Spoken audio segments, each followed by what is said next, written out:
நடிகர் ரஜினிகாந்த் மற்றும் இயக்குனர் லோகேஷ் கனகராஜ் கூட்டணியில் உருவாகி வரும் திரைப்படம் தான் கூலி. இந்த படத்திற்கு அனிருத் இசையமைச்சிருக்காரு. இந்த படத்தில் சத்யராஜ், நாகார்ஜுனா, ஷௌபின் ஷாக்கர், ஸ்ருதிஹாசன், ஃபகத் ஃபாசில், ரபா மோனிகா ஜான் மற்றும் உபேந்திரா போன்ற மிக பெரும் நடிகர்கள் பட்டாலுமே இந்த படத்தில் நடிச்சிருக்காங்க. கூலி திரைப்படம் வரும் ஆகஸ்ட் 14 வெளியாகுது. சமீபத்தில் நடந்த நேர்காணல் ஒன்றில் லோகேஷ் கனகராஜ் சில சுவாரஸ்யமான விஷயங்களை பகிர்ந்திருக்காரு. வாங்க என்னன்னு நம்ம வீடியோக்குள்ளே போய் பார்ப்போம்.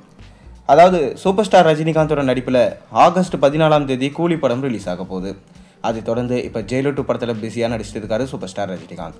இந்த ஜெயிலர் 2 படத்தை நெல்சன் இயக்குறாரு. சன் பிக்சர்ஸ் பிரம்மாண்ட ப்ரொடக்ஷன்ஸ் பண்ணுறாங்க. அனிருத் தான் மியூசிக் பண்ணுறாரு. மேலும் கேரளாவில் இருக்கிற அட்டப்பாடியில் இந்த படத்தோட ஷூட்டிங் நடைபெற்று கொண்டு இருக்கு. சூப்பர் ஸ்டார் ரஜினிகாந்த் 2ஆம் கட்ட ஷூட்டிங்கை முடிச்சுட்டு சென்னை திரும்பிட்டார். மீண்டும் 3ஆம் கட்ட ஷூட்டிங்காக காத்து கொண்டு இருக்காரு நம்ம சூப்பர் ஸ்டார் ரஜினிகாந்த். இதற்கிடையில் அவரோட அடுத்த படம், அதாவது தலைவர் 173 படம், அந்த படத்துக்கான கதை தேர்விலையும் ஈடுபட்டிருக்காரு நம்ம சூப்பர் ஸ்டார் ரஜினிகாந்த். நிறைய இயக்குநர்கள் சூப்பர் ஸ்டார் ரஜினிகாந்தை சந்தித்து கதை சொல்லிட்டு வராங்க. சூப்பர் ஸ்டாரும் யாரெல்லாம் பிடிச்சிருக்கோ அவங்களோட கதைகள்லாம் கேட்டுக்கொண்டு வராரு. கூடிய விரைவிலே அதற்கான அஃபிஷியல் அனௌன்ஸ்மெண்ட்டையும் வெளியிட்டுருவார். இப்போ நமக்கு கிடைச்சிருக்க லேட்டஸ்ட் தகவல், நம்ம லோகேஷ் என்ன சொல்லியிருக்காருன்னா, ஒரு பக்கம் பார்த்தீங்கன்னா மாஸ்டர் படத்துடைய 2ஆம் பாகத்தை நான் எடுப்பேன் அப்படின்னு சொல்லிட்டு லோகேஷ் சொல்லியிருக்காரு. லியோ 2 விட எனக்கு மாஸ்டர் 2 தான் பிடிக்கும். இன்னொரு பக்கம் என்ன சொல்லியிருக்காருன்னா, ரஜினி சாரும் கமல் சாரும் சேர்ந்து நடிக்கிற மாதிரி ஒரு கதையை நான் 2 பேர் இருக்கும்போது சொன்னேன். அந்த கதை அவங்களுக்கு ரொம்பவே பிடிச்சு போச்சு. அவங்க கதையை கேட்டுட்டு நடிக்க கிட்டத்தட்ட ஒத்துக்கிட்டாங்க. நான் சொன்ன கதை 2 வயசான கேங்ஸ்டர்ஸ் அவங்களுடைய வாழ்க்கையை பற்றியானது.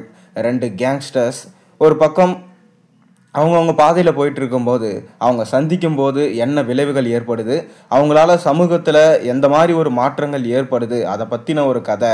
அவங்களோட வாழ்க்கையில் என்னென்ன மாதிரி கஷ்டங்களை அனுபவிச்சாங்க, அதை எப்படி ரியல் லைஃப்பில் அவங்க ஃபேஸ் பண்ணாங்க அப்படின்ற மாதிரி ஒரு கதைன்னு அவர் சொல்லியிருந்தார்.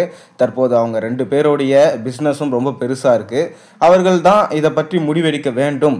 ஆனால் இதை தற்போது சாத்தியமாக்குவது ரொம்ப கஷ்டம் அப்படின்னு சொல்லிட்டு நம்ம லோகேஷ் சொல்லியிருக்காரு. ஆனாலும் ஒரு வேளை இதற்கான வாய்ப்புகள்லாம் கூடி வந்துச்சுன்னா கண்டிப்பாக கமல் மற்றும் ரஜினி 2 பேரையும் சேர்த்து வச்சு ஒரு மாசான கதையை லோகேஷ் பண்ணுவார். நீங்கள் என்ன நினைக்கிறீங்க? உங்கள் கருத்துக்களை மறக்காமல் கீழே கமெண்ட்டில் சொல்லுங்கள். மேலும் சேனலை சப்ஸ்கிரைப் பண்ணி லைக் பண்ணுங்கள். பெல் ஐக்கானை பிரஸ் பண்ணுங்கள்.